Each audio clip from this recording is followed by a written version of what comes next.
আলু এমন একটা সবজি যাই রান্না করেন না কেন খেতে কিন্তু অসাধারণ। আর এই আলুর সবজিটাকে সবাই কিন্তু খুবই পছন্দ করে।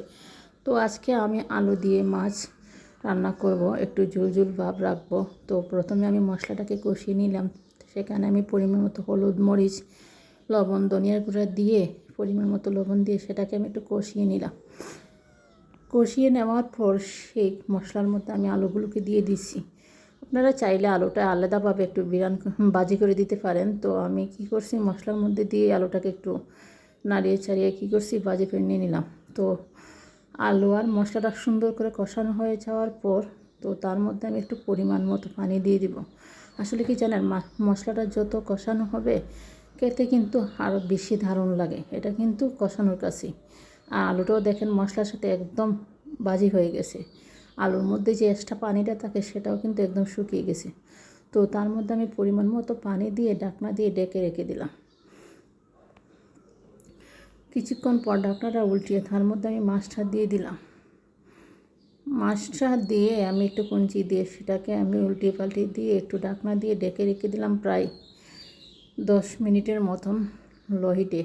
তো তার মধ্যে আমি একটা কুলা পাতিলে বসে তার মধ্যে আমি কিছু শুকনো উড়ি বীজ ভেজে নিয়েছি শুটকিটা রান্না করার জন্য।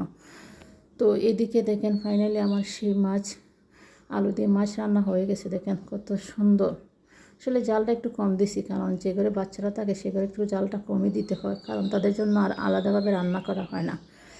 তো আমার ফাইনালি হয়ে গেছে। তো এটা আমি একটা সাইড করে রেখে দিব। তার মধ্যে আমি ধনিয়া পাতা আর কাঁচামরিচ এড করি নাই, কারণ বাচ্চারা এগুলো পছন্দ করে না। তো আমি কি করছি, সেটাকে আবার একটু ঢাকনা দিয়ে ডেকে একটা চুলার মধ্যে রেখে দিলাম। তারপর অন্য একটা পাতিলে আমি সেই শুটকিটা রান্না করার জন্য বসে রইলাম। তো আমি কি করছি, দেশি আলু আর শুকনো বীজ আর সজনে ডাঁটা খুব সুন্দর করে পরিষ্কার করে একটা পাত্রে নিয়ে নিলাম। তার মধ্যে পরিমাণ মতো হলুদ, মরিচ আর লবণ দিয়ে দিলাম। দিয়ে আর শিং মাছ ছিল, শিং মাছটা দিয়ে দিছি। তো শিং মাছটা অপশনাল, সেটা কিন্তু মাছ ছাড়াও খেতে ভালো লাগে, মাছ দিয়েও কিন্তু খেতে ভালো লাগে। তো আমি কি করছি, আলাদা একটা পাতিলের মধ্যে সেই শুটকিটাকে আমি একটু চাল দিয়ে কাটা ছাড়িয়ে নিয়ে নিলাম।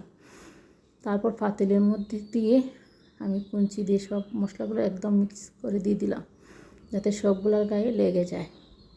তো আপনারাও এইভাবে ট্রাই করবেন, দেখবেন খেতে অসাধারণ হয়। আর এটা হচ্ছে আমাদের বাঙালিদের ঐতিহ্য, আমাদের শুটকি ছাড়া কোনো কিছুই হয় না। তো এদিকে আমি চুলার মধ্যে বসিয়ে দিলাম। কিছুক্ষণ পর ঢাকনাটা উল্টিয়ে আরেকটা কুঞ্চি দিয়ে নাড়িয়ে নিলাম। তো দেখেন ফাইনালি কিন্তু হয়ে গেছে শুটকি শিরা। কিন্তু কালারটাও কিন্তু খুব সুন্দর আসছে। তো আপনাদের কীরকম লেগেছে অবশ্যই জানাবেন কমেন্ট করে।